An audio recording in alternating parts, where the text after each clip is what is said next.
Aging feels normal. You get older, slower, weaker. Your back starts making weird noises when you stand up, and eventually, you will die. But what if that's not actually how the biology is supposed to work? Because right now, scientists are reversing aging in animals, restoring damaged organs, and testing drugs that might slow or even reset aging itself. And some of this is already happening. Here's the key idea. You don't age because your body wears out. You age because your body loses control of its own system. Think of your body like a software. When you're young, everybody runs smoothly. Then one day, you walk into a room and you forget why you went there. That's not just you. That's biology. And that small glitch is a part of the much bigger problem inside your body. Trillions of cells are constantly working, repairing damage, fighting disease, keeping everything running. But over time, things start to break down. One of the biggest problems? Cells that stops working but refuse to die. Basically, the biological version of I'm not helping, but I'm also not living. These are called senescent cells, zombie cells. And they don't just sit there quietly. They spread inflammation that spreads damage to nearby cells. And that's linked to heart disease, cancer, Alzheimer. So scientists asked, what happens if we just remove them?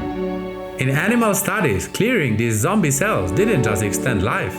It made animals healthier for longer, which is kind of insane. Because it suggests aging may be partially reversible. Now this is where things get weird. Scientists connected the blood of the young animal to an old one, and the older one started improving. Yeah, it sounds like a vampire story, but it's real science. But here's the twist. It might not be about young blood. It could be about removing harmful stuff in old blood. Meaning aging might not just be losing something. It might be accumulating the wrong things. Even your gut bacteria changes as you age. And in some experiments, giving older animals a younger microbiome extended their lifespan. So yeah, your gut might age faster than you do.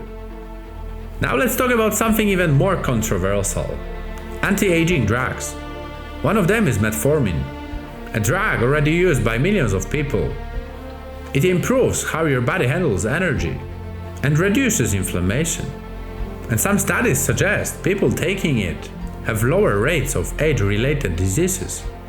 But here's where it gets even more interesting. Another drug might be even more powerful, rapamycin.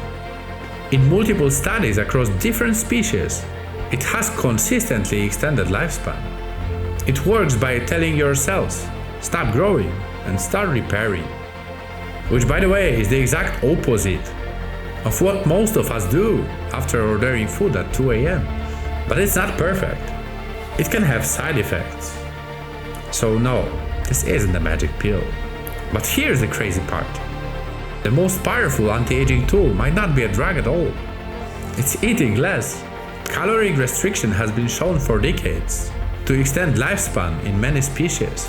When you eat less, your body shifts into repair mode. More maintenance, less damage, better survival. Which leads to a slightly uncomfortable idea. Modern life might be accelerating aging. Constant food, low movement, high stress. It's basically the opposite of what our biology evolved for. And this leads to a big shift in thinking. Scientists are starting to target aging itself. Because aging is the biggest risk factor for cancer, heart disease, brain disorders. So if you slow aging, you delay all of them. That's why this field is exploding right now. But let's be real for a second. Most of these breakthroughs are still in animals, not fully understood, and could take years, even decades, to reach humans. Biology is complicated, And humans are very good in messing things up. We can't even agree on sleep schedules. And now we are trying to redesign aging. But here's what actually matters for you. You don't need futuristic technology to influence how fast you age, because the biggest drivers are already known. Diet, exercise, sleep, stress. These directly affect inflammation, cell repair, your metabolism, which means your daily habits are already programming how fast you age. So the future of aging won't be about living forever. It will be about staying younger for longer. And the real question isn't, can aging be reversed? It's how much of it is already in your control. If you want more videos like this, simple, clear, and actually useful, subscribe, and I'll see you in the next one. Live long